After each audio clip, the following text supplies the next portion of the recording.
Hello friends, আজকে আমরা বালিতে এসেছি একটা কেরিয়ার মেশিন চেক করার জন্য। কাস্টমার কমপ্লেন ছিল এই মেশিনটার মধ্যে কোনো রকমভাবে ঠান্ডা হচ্ছে না। আমি 18তে দিয়ে রাখছি, তাও ঠান্ডা হচ্ছে না। এইবার আমরা এসেছি যে মেশিনটার মধ্যে কি প্রবলেম দিচ্ছে। দেখুন, মেশিনটা কিন্তু চলছে, ফ্যানও চলছে আর কম্প্রেসারও চলছে। 0.4 নিয়ে কম্প্রেসার চলছে। তো আমরা প্রথমে ভাবলাম যে কম্প্রেসার চলছে না, পাখা চলছে, সেই জন্য 0.4 অ্যাম্পস নিচ্ছে, বাট কম্প্রেসার চলছে।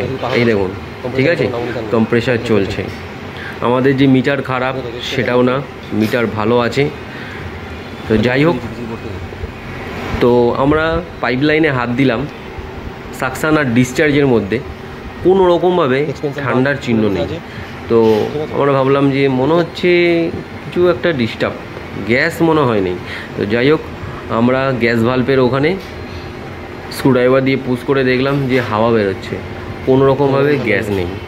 তো এইবার হচ্ছে ডেঞ্জার পজিশান, গ্যাসটা গেল কোথায়। যেখানে ওপরে যে জয়েনিং, সেই জয়েনিংও ঠিক আছে, নিচের জয়েনিংটাও ঠিক আছে।